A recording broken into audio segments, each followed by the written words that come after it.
Аба ырайынын температурасы төмөндөп, күн суук боло баштаган замат эле өлкөдө.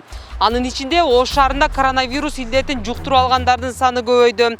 Мындан улам Саламаттыкты сактоо министрлиги ошондой эле тиешелүү кызмат жетекчилери болгон күч аракетин илдетти күрөшүү менен өткөрүп жаткандыгын айтып жатышат. Бирок чындыгында эле ошол көрүлүп жаткан аракеттер иш жүзүндө кандай болуп жаткандыгына бүгүн биз жарандык көзөмөл жүргүзөбүз. Ош шаарында акыркы жумаларда уже эпидемиологиялык абал бир аз курчуп кетти. Противовирусный дарылар, антибиотиктер кетип атат азыр.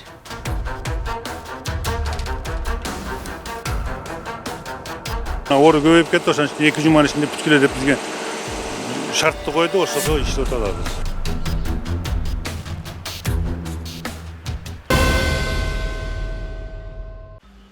Күз келип, күн суук боло баштаары менен өлкөдө сасык тумоонун симптомдоруна арызданып, дарыканага каттаган жарандардын саны өскөндүгүн байкоого болот.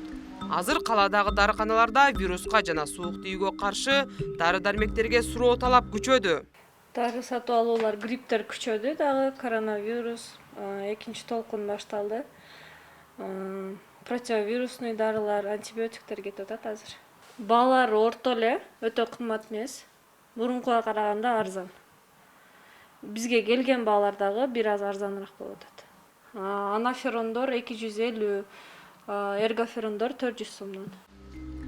Буга чейин оорунун жайылуусунун алгачкы этабында мамлекеттик мекеме ишканаларда дары-дармек жана медициналык каражаттардын жетишсиздиги байкалган. Азыр министрлик коронавирустун экинчи толкунуна даярдыктар мыкты экендигин айтып, бул жаатта эч кандай көйгөй жаралбайт деп ишендирүүдө. Кыргызстанда COVID-19 вирусу менен күрөшүүдө дары-дармек 1,5 айга чейин жетет. Ушул тапта мамлекеттик саламаттыкты сактоо мекемелеринде дары-дармектин 323 миллион сомдук запасы бар. Аларды аймакка бөлүп карасак, Ош облусунда 129 миллион сом, Бишкек шаарында 45,7 миллион сом, Жалал Абад облусунда 41,6 миллион сом, Баткен облусунда 20,4 миллион сом, Чүйдө 13,6 миллион сом, Нарын облусунда 12,9 миллион сом, Ысык көлдө 7 миллион сом, Таласта 5 миллион сомдук дары-дармектин кору бар. Эскерте кетсек, бул запастар оорулуулардын саны 10 миңден ашпаган учурда гана 1,5 айга жетет. Сасык тумоо менен коронавирустун белгилери окшош болгондуктан эл арасында илдетти өтүштүрүп жибергендер да болуп жатат. Мындан улам дарыгерлер оорунун алгачкы белгилери пайда болгондой эле кеңеш алуу үчүн пулмонологторго кайрылуу керектигин айтат. Жакында эле ушул министрлик тарабынан онлайн түрүндө кеңеш берүүчү пулмонологтордун тизмеси жарыяланды. Ошол кызмат канчалык деңгээлде ушул элге жеткиликтүү болуп жаткандыгын азыр биз сиздер менен биргеликте текшерип көрөлү. Бул жерде ушул атайын аймактарга бөлүп пулмонологтордун тизмеси жарыяланыптыр. Бул жерде ушул Ош шаарын көрсөтүптүр. Примкулов, Талайбек Примкулов деген пулмонологдун контакттары жазылган. Анда эмес азыр биз чалып көрсөк, онлайн кеңеш алуу кызматы канчалык деңгээлде ушул элге жеткиликтүү болуп, элге өзүнүн пайдасын тийгизип жатат. Сиздер номериңиз багы Саламаттык сактоо министрлиги онлайн кеңеш берүү боюнча жарыялаптыр. Анан сизге күнүнө канча адам чалып атат, анан негизи ушул иш кандай жүрүп жатат, кантип кеңеш берип атасыздар, мындай аралыктан иштөө сиздерге мындай жеңил эле болот абы, ошол боюнча сурайлы дегенбиз. Күнүнө канча бейтап кайрылган регистратор мында жазып отурган жокпуз, бирок тынбай эле телефон чалуулар болуп атат. Сиздерге ушул биринчи эле баягы эмнеге арызданып чалышат да адамдар, мисалы кандай белгилерди айтып атат, биринчи эле чалганда эмнеден кеңеш сурап атышат, кандай суроо көп болуп атат эл арасында? Бизде пулмонолог деп берген үчүн көбүнчө өпкө боюнча, пневмония боюнча суроолор көп болуп атат. Бизде көбүнчө баягы биринчи эле күндөр эмес, ошо пневмония болуп калдым, же болбосо рентгенге түштүм, томографияга түштүм, томографиянын жыйынтыктары менен мындай пневмония деп чыкты, эмне кылсам болот деген суроолор менен кайрылып атышат эле. Өзүңүздөр көргөндөй, бул ушул министрлик жарыялаган телефондорго чалып байланышуу мындай жеткиликтүү болуп жатыптыр. Азыркы тапта өлкөдө эпидемиологиялык абал оор бойдон калууда. Тилекке каршы илдетке туруштук бере албай, каза болуп калган бейтаптардын саны күн сайын өсүп жатат. Ош шаарында акыркы жумаларда ошо эпидемиологиялык абал бир аз курчуп кетти. Анын бардык себептерине ошол элдердин аштой жана чогулушка топтолгондору, мына митинг дагы өзүнүн таасирин берип атат болуш керек. Бул Ош шаарындагы жалгыз инфекциялык оорукана. Мында ушул кошумча 100 орундуга ылайыкташтырылган оорукананын курулуш иштери жүрүп жатат. Негизи бул оорукананын курулуш иштери 1-октябрга бүткөрүлүп, толук пайдаланууга берилүүсү айтылган эле, бирок тилекке каршы кандайдыр бир себептерден улам оорукананын курулуш иштери дале болсо бүтпөй жатат. Ал эми мындагы куруучулар оорукана толугу менен ноябрь айынын ортолоруна пайдаланууга берилерин убада берип жатат. Бул оорукана коронавирустун алгачкы этабында кызыл зона катары иштеп, эң оор делген бейтаптарды дарылап турган. Эми мынтип курулуш иштери жүрүп жаткандыктан жабылып, бир да бейтапты кабыл албай жатат. Оору күчөп турган мезгилде курулуштун бүтүшүнүн кечеңдеп жаткандыгы абалды ого бетер курчутуп жатат. Азыр ички жумуштарынан бизде 90% бүттү. Сантехникасын коюп атабыз азыр. Анан кийин плинтус, обналичник и коридордун линолеуму калды. İçki жумуштарынан. Сырткы жумуштарынан азыр биз трансформатор коюшубуз керек, дизельный генератор коюшубуз керек, бурун электричествоны бияка алып киришибиз керек и отопление алып киришибиз керек.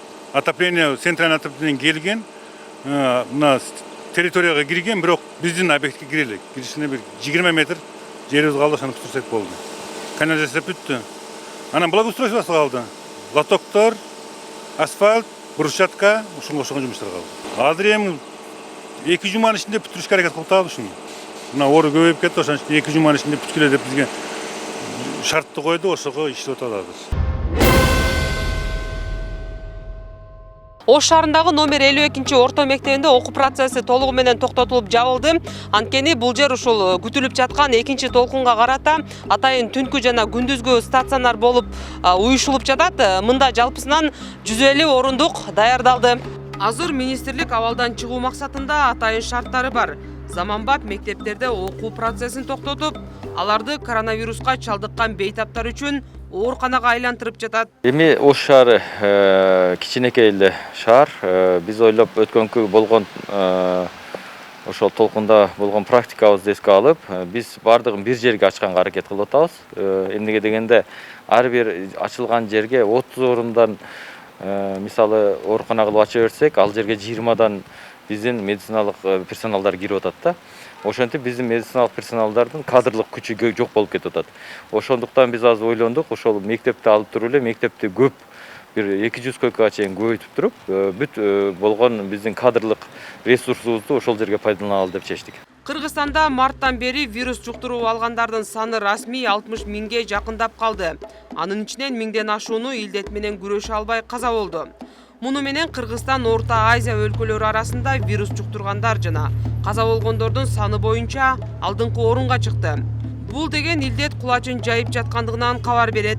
Андыктан ар бир жаран өз ден соолугу үчүн жөнөкөй болгон эрежелерди так аткаруусу керек. Күн суук боло баштаган замат эле эл арасында сасык тумоонун белгилери менен адистерге кайрылгандар көбөйдү. Дарыгерлер коронавирус менен сасык тумоонун белгилери окшош болгондуктан ооруну өтүштүрүп жибербөө үчүн тийиштүү процедуралардан өтүү керектигин эскертет. Оорунун белгилери пайда болсо кечиктирбей эң биринчи эле жашаган жериңиз боюнча тейлөөчү үй бүлөлүк дарыгерлер борборуна кайрылыңыз. Дарыгерлердин кеңештерин токтоосуз аткарыңыз. Зарылчылык болгон учурда ПЦР анализ тапшырыңыз. Мындан сырткары өпкөнүн кагынуусун аныктоочу рентгенден өтүңүз. Өз алдынча үйдө дарыланбаңыз. Муну менен сиз ооруну өтүштүрүп жиберишиңиз мүмкүн.